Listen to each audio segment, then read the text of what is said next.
po dyan ay nangasira na. Hindi na talaga napakinabangan totally. Pero ang dapat nating matandaan dun sa report ni Eden Santos ay yung impeachment Yun.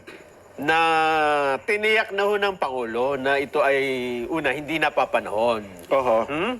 At nung sinasabi niya yon, makikita niyo sa video, paki-background mo nga yung video kanina. Okay, pakita natin yung video sinend Habang niya. sinasabi ni BBM Mayroon tao sa likod na dapat mapansin natin. dapat, yun lang kasi, dapat hindi lang yung Pangulong tingnan mo, ha? Oo, yung dapat background. ma-observan ka eh. Oo.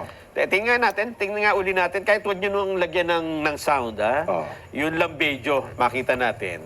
Ipakita mga ulit direct. Ayan, o. Yan. Oh. Si ano yan? Pwede bang i-post yan pagka paki-post mo nga, post.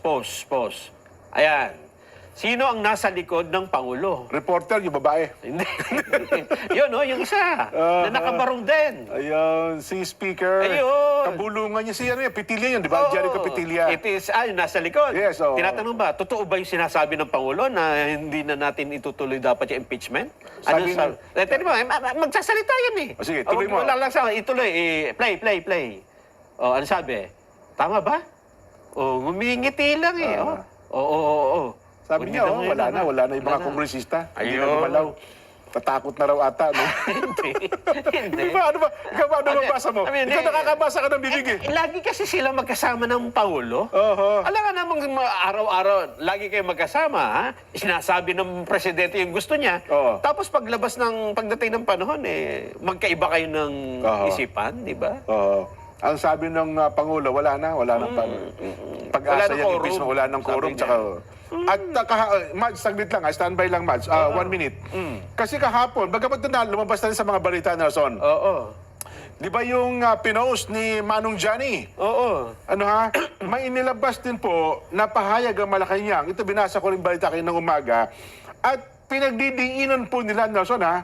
Sabi nila, wala umanong kinalaman ng Malacanang sa mga naging pahayag po ng dating Senate President Juan Ponce Enrile at ngayon po ay Presidential Legal Counsel kaugnay ng malawakan at matagumpay na National Rally for Peace na pinangunahan po ng Iglesia ni Cristo. Ang inilabas pong statement ni Executive Secretary Lucas Bersamin at idiniin nito, Nelson.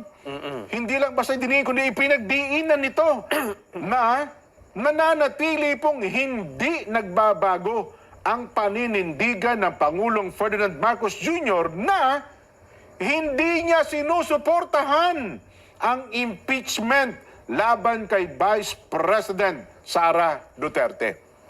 Kasi nga, di ba yung post ni Manong, ito ang reaksyon ng Malacanang kahapon, Nelson. Kaya sinabi niya na yan si Mano, may sariling isip yan. Oo. Sinabi niya yun, na lahat naman yan tinatanggap ng Pangulo bilang para mas maraming perspective. Idea. Alam mo naman ang mga abogado, di ba? Pero hindi nagbabago ang posisyon ng presidente. Yan. So yun, sa bandang huli, yung huling para po, nonetheless, the President's stand on the issue concerned remain unchanged. Naihabol din natin yan kahapon. Ganun, nilabas ba natin yan? Bago tayo magtapos. Alam mo tayo, sinasabi pa lang nila, nandito na kaagad. Iniisip pala, para pala tayong mas malakas pa yung signal, ano? Si iba, buffering pa lang tayo, dan loading. Loading ka agad.